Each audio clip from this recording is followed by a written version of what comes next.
So mga sangkay, masyado daw pong malakas ngayon ang bagyo at marami na daw pong lubog sa baha ngayon sa iba't ibang panig ng ating bansa. Tingnan po natin.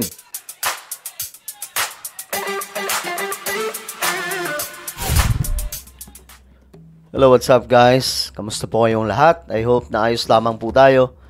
Tayo nga po mga sangkay, masyado pong malala daw itong bagyo ngayon, itong bagyong Tino. At ngayon, ayon po sa mga nakikita po nating mga update, no, marami po nga ang nagpapanik na mga sangkay dahil po sa tindi ng mga pagbaha. At ang tindi po ng tama nitong bagyo, yung iba mga sangkay, tuloy-tuloy ang paghahanda ngayon mga sangkay sa pagdaan. Kasi yung mga nauna, yun po yung grabe na ang tama ng baha ngayon. Anyway, bago tayo magtuloy-tuloy, sa mga hindi pa po dyan nakakapag-subscribe, para lagi po kayong updated dito sa ating YouTube channel, makikita nyo po yung subscribe button sa baba ng video na to. I-click nyo po ngayon din ang subscribe, i-click ang bell, at i-click nyo po yung all.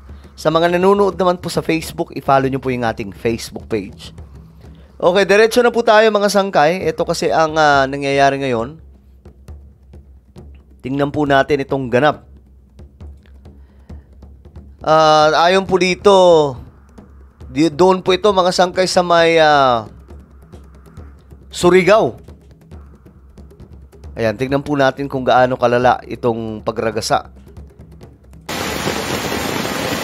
Di makaya sir, tagahawak ng tubig sir. Di makaya tabok. So yan ang kalsada mga sangkay, punong-puno na ng tubig. Kusog gayo ang tubig. Grabe.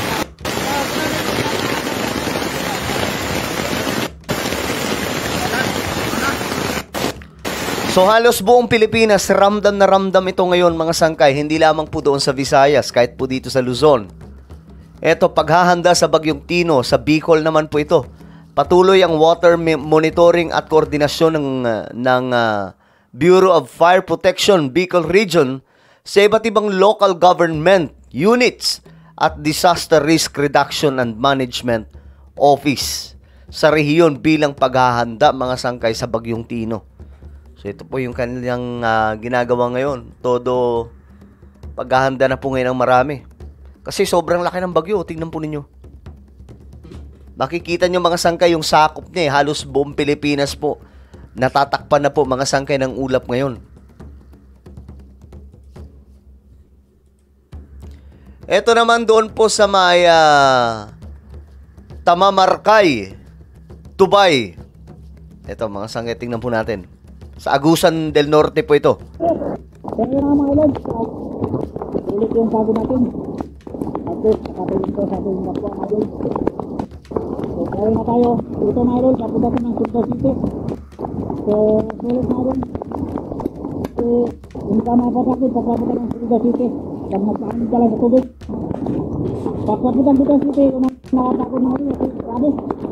Grabe oh. Tingnan po ninyo kung gaano kalala itong baha na ito.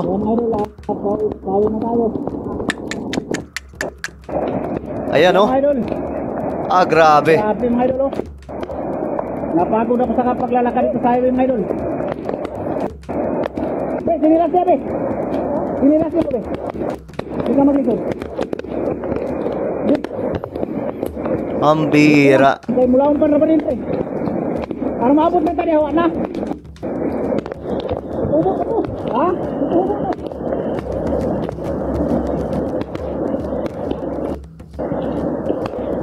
Yawin na ka?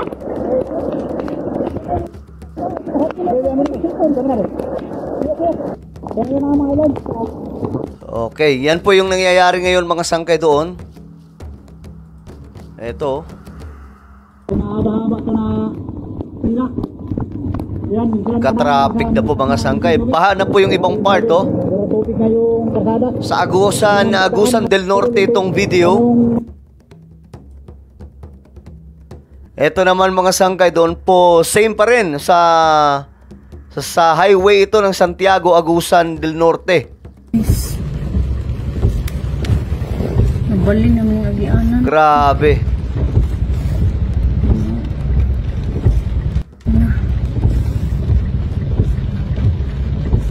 Nabali na.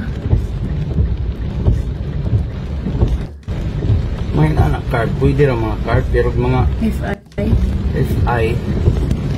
So ingat po yung ating mga kababayan ngayon, pambihira itong bagyong to. Medyo, hindi lang medyo, malakas po talaga oh. Tingnan nyo naman. Santiago ni. Motor. Ko na, carb na. Carb. Santiago ni nga. Ay, one way na lang. Siguro, kailaw naman rin Pero spirit. nabog yung motor. Ay. Ganun ko rin. Hala. Okay. Ito naman mga sangkay. Ay, doon pa rin to. Yung kanina na pinakita natin. Ayan. So, lubog na po sa baha. Ito yung kanina.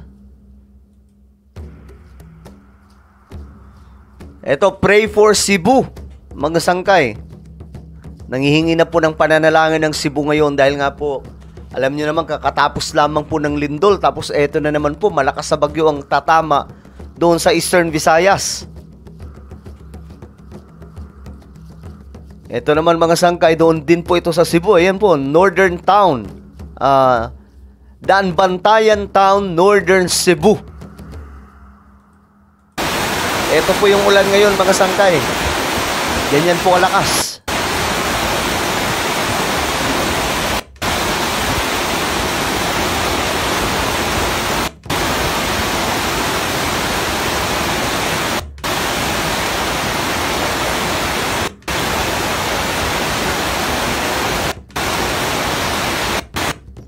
So ganyang kalala mga sangkay itong bagyo na to. Kaya mag-iingat po yung mga kababayan po natin na matadaanan nito.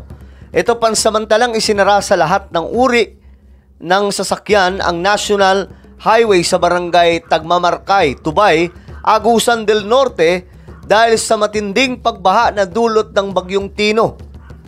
Ayan mga sangkay, sinara na po pansamantala. Kaya po medyo ano sila ngayon, stranded po doon. Dahil nga po sa tinding pagbaha. Ito, doon pa rin to mga sangkay. Sa Agusan. Tignan nyo yung mga kabahayan, no?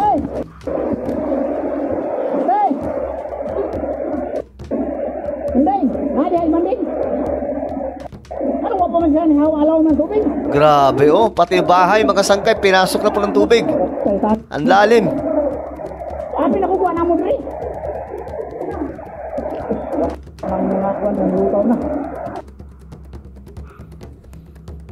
Okay, ito, pray for Eastern Visayas naman, no? Kasi nga po, malaki po itong bagyo na to mga sangkay. So, kami po ay nananalangin sa mga kababayan po natin dyan sa Eastern Visayas. Sa inyong safety, no? At ang advice lang namin, kapag delikado po yung lugar, alam nyong delikado mga sangkay, lumikas na kayo na mas maaga hanggat hindi pa ganun kalakas ang pananalasa. Ito, Bagyong Tino at Sherline, halos patakpan na raw po ang malaking bahagi ng bansa, mga sangkay ng ulap. Tingnan po ninyo. Halos buong Pilipinas na po yan. Ito, doon pa rin po sa Agusan del Norte. Ayan.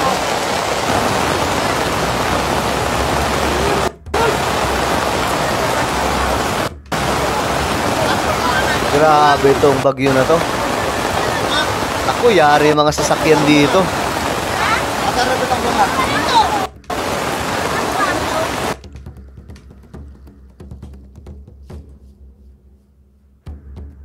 So ito yung bagyo ngayon mga sangkay. Malakas na bagyong Tino, buo na ang mata, buntot ng bagyo. Umahampas na sa Visayas. Ito yun mga sangkay, oh. Tignan po ninyo kung gaano ka nakakatakot. Ang laki ng bagyo na ito. Diyos mio marimar. Ito, lokal na pamahalaan ng Hordan, Guimaras, magsasagawa ng preemptive evacuation bilang paghahanda sa posibleng epekto ng bagyong Tino. Ayan mga sangkay. Good morning guys, ari na. Paramdam na. So ito naman mga sangkay, makikita po natin yung malakas na hangin. Nagpaparamdam na daw po itong bagyong to mga sangkay. Ingat po lahat. So yan po yung situation ngayon ng Pilipinas dulot nga po nitong bagyong Tino. At ngayon nga mga sangkay, ayon sa report, itinaas na po sa signal number 4. Okay? Sa Dinagat Islands, Siargao, at iba pang mga lugar mga sangkay. Ito pong bukas Grande Islands po ata ito mga sangkay. Ayan po. Dahil po sa bagyong Tino, signal number 4 na sa ibang mga bahagi ng ating bansa. Alright? Ulitin ko, delikado po ang sitwasyon ngayon ng ating bansa o ng mga lugar sa Pilipinas dulot po nitong bagyo. Kaya mas mabuting mag-ready na po kagaya po nito mga sangkay. Ito may lugar po doon. Ito, doon sa amin to. Ngayon, nagre-ready na po sila mga sangkay doon sa Samar. Namimigay na po ng mga, yung mayor nila ay nagpadala na po ng mga relief goods. Ayan, mga bigas o ano pang mga pagkain bilang paghahanda ito mga sangkay. Sana ganito po lahat ng LGU. No? Ayan po. Ano yan eh? Ganito yung preparation nila ngayon mga sangkay dahil sa paparating daw na bagyo doon. And some part ng Samar ay binabayo na po ngayon ng bagyo. Maupay nga kulob, mga kasangkayan, Mayor Ayan, no? Julio Serino. So, alin na akong mga... So sana po ganyan lahat ng mga lahat ng mga LGU, yung tipong ayan, kagaya po niya, no? Namimigay po ng bigas at kung ano pa mga pagkain na supply habang may bagyo. So ganyan po ang preparation ngayon. Again, nagtaas na po sa signal number 4 no, sa ibang mga lugar sa ating bansa. Kaya naman po mag-iingat pong lahat. Siguraduhin safety. Nako, delikado po itong panahon natin ngayon. Hanggat maaari, kung kaya pa o hanggat hindi pa malakas yung hangin, yung ulan, kung alam nyong delikado yung lugar ninyo, umalis na po kayo dyan, i-safety po ninyo ang inyong pamilya. Huwag nyo na pong isipin yung mga gamit. Yung mga gamit ninyo, pwede nyo pong mabili yan pagkatapos po ng bagyo. Mga ilang buwan ang makalipas. Pero yung buhay, kapag yan ang nahagip ng bagyo, wala na pong kapalit yan. Alright? So, ano pong inyong opinion? Comment down below. Meron po tayong YouTube channel. Ito po isang Revelation. Hanapin nyo po ito ngayon sa YouTube. Kapag nakita nyo na, i-click nyo po yung subscribe. I-click ang bell at i-click nyo po yung all. Ako na po ay magpapaalam. Mag-iingat pong lahat. God bless everyone.